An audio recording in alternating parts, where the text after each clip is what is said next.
दिल्ली में जेपी नड्डा ने जीएसटी बचत उत्सव के तहत स्थानीय दुकानदारों से की बातचीत।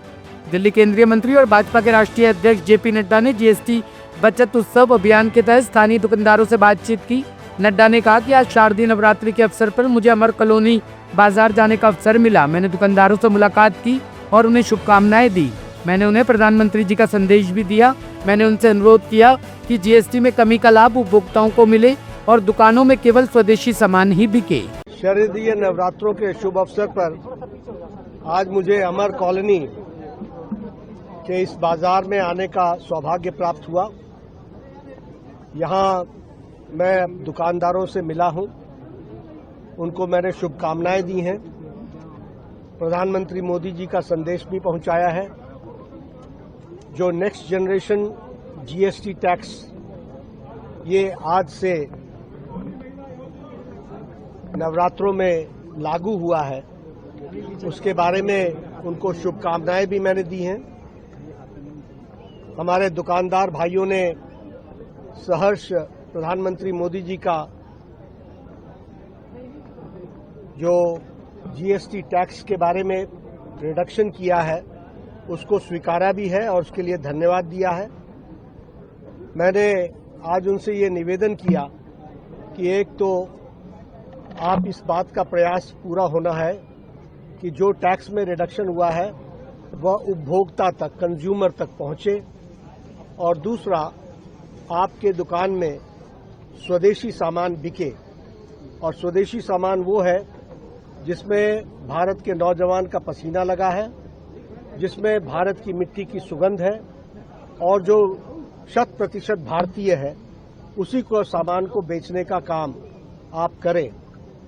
दुकानदारों ने हमको प्रधानमंत्री मोदी जी को धन्यवाद देने के लिए कहा है और ये विश्वास दिलाया है कि वह अक्षरशः इसको लागू करेंगे और जीएसटी में जो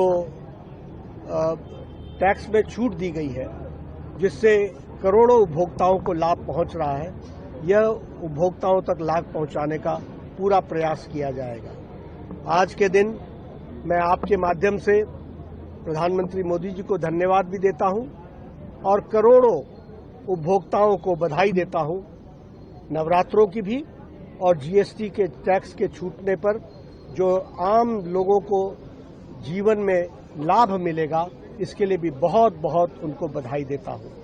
आने वाला समय दशहरा का है, आने वाला समय भाई दूज का है, आने वाला समय धनतेरस का है, आने वाला समय भाई दूज अपने दीपावली का है, आने वाला समय छठ मैया की पूजा का है। करोड़ों लोग अपने इस त्योहार के समय में खरीदारी करेंगे, उनको जीएसटी का करोड़ों रुपए का लाभ जो मिलने वाला है उसके लिए मैं बहुत बहुत बधाई देता हूं और भारत की अर्थनीति इसी तरीके से आगे सुदृढ़ प्रधानमंत्री मोदी जी के नेतृत्व में चलती रहे, यही निवेदन है। दिल्ली के जामिया नगर स्थित गफ्फार मंजिल में एक दिल दहला देने वाली घटना सामने आई है। एक अपार्टमेंट से वृद्ध महिला का क्षत विक्षत शव बरामद हुआ है, जबकि उनका पति गंभीर हालत में मिला। मृतका की पहचान आफ्ताब जहां 65 वर्ष के रूप में हुई है और उनके पति सिराज खान 70 वर्ष, जो जामिया मिल्लिया इस्लामिया विश्वविद्यालय में संगीत के शिक्षक रह चुके हैं, को नाजुक स्थिति में अस्पताल में भर्ती कराया गया। पुलिस ने बताया कि दंपति का बेटा इमरान उर्फ शैली, जिसकी उम्र लगभग 50 वर्ष है और जो मानसिक रूप से बीमार बताया जा रहा है, घर के भीतर ही मौजूद था। पुलिस के अनुसार वह अंदर से कुछ बोल रहा था, लेकिन उसने दरवाजा नहीं खोला। पुलिस नियंत्रण कक्ष पीसीआर को 21 सितंबर की रात 11:10 पर सूचना मिली कि गफ्फार मंजिल स्थित एक फ्लैट में शव पड़ा है। कॉल करने वाले ने बताया कि उसकी बहन और बहनोई कोई जवाब नहीं दे रहे और उनका बेटा दरवाजा नहीं खोल रहा है। जब पुलिस मौके पर पहुंची तो दरवाजा तोड़ना पड़ा। अंदर बिस्तर पर आफ्ताब जहां का शव क्षत विक्षत हालत में मिला। पास ही सिराज खान बेहोशी की हालत में पड़े थे। उन्हें तुरंत एम्स ट्रामा सेंटर में भर्ती कराया गया। पुलिस उपायुक्त दक्षिण पूर्व हेमंत तिवारी ने बताया कि बेटे इमरान से पूछताछ की गई है, लेकिन वह स्पष्ट जवाब नहीं दे पाया और बार बार यही कहता रहा कि उसके माता पिता सो रहे हैं। उसने खुद को कई दिनों तक कमरे में बंद रखा और ठीक से खाना भी नहीं खाया। प्राथमिक जांच में महिला की बीमारी के चलते स्वाभाविक मौत की आशंका जताई जा रही है। शव काफी हद तक सड़ चुका था और उस पर कोई भारी चोट नहीं पाई गई। मौत के सही कारण का पता पोस्टमार्टम रिपोर्ट के बाद पता चलेगा। दिल्ली पुलिस ने ऑपरेशन कवर 10.0 के तहत मादक पदार्थों के अवैध कारोबार पर बड़ी कार्रवाई की है। Joint CP crime Surendra Kumar ने बताया कि पिछले 24 घंटों में राजधानी के विभिन्न इलाकों में 2000 से अधिक स्थानों पर छापे मारे गए और बड़ी मात्रा में ड्रग्स जब्त की गई। यह अभियान नशे के अवैध कारोबार और वितरण नेटवर्क को कमजोर करने के उद्देश्य से चलाया गया। सुरेंद्र कुमार ने बताया कि इस ऑपरेशन में तकनीकी और मानव खुफिया सूचनाओं का व्यापक इस्तेमाल किया गया। पुलिस ने संदिग्धों को गिरफ्तार किया और बरामद ड्रग्स में स्मैक, चरस और अन्य अवैध मादक पदार्थ शामिल है। पिछले 24 घंटे में दिल्ली पुलिस ने ऑपरेशन कवच 10.0 को लॉन्च किया और उसमें बहुत भारी मात्रा में ड्रग की रिकवरी हुई है। करीब 2000 से भी ज़्यादा लोकेशंस को रेड किया गया है इसमें और 120 नार्को ऑफेंडर्स को गिरफ्तार किया गया। इसमें द्वारका जिले का बहुत अच्छा कंट्रीब्यूशन था इसमें, जिसमें एक narco offender, lady narco offender थी, जिसके पोजीशन से 8 किलो से भी ज़्यादा गांजा रिकवर है और 21 लाख रुपया रिकवर है।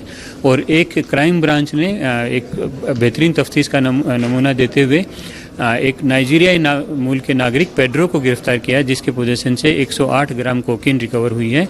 और इसमें भारी मात्रा में ई सिगरेट्स और अदरवाइज सिगरेट्स और एक्साइज की भी क्वांटिटी काफ़ी रिकवर हुई है।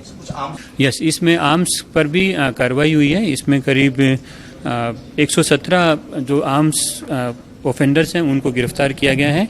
2 पिस्टल, 16 कंट्री मेड पिस्टल्स हैं और 95 बटनदार चाकू भी रिकवर हुए हैं और उन पर कार्रवाई हुई। ऑपरेशन कवच में पूरी Delhi police, whole of Delhi police एक यूनिट के रूप में काम करती है और एक 24 घंटे की कार्रवाई होती है, जिसमें जितने भी नार्को ऑफेंडर्स नॉन होते हैं या जो हिट लिस्ट में आते हैं उनको उनके घर प्रीमाइसिस को सर्च किया जाता है और उन पर कार्रवाई होती है। इसमें इस ऑपरेशन 10.0 में, कवच 10.0 में 2000 से भी ज़्यादा लोकेशंस को सर्च किया गया है और इसमें जितना भी जो नार्को ऑफेंडर्स होते हैं उनको सर्च और उनकी लोकेशंस को ट्रैक करके उनसे रिकवरी की जाती है।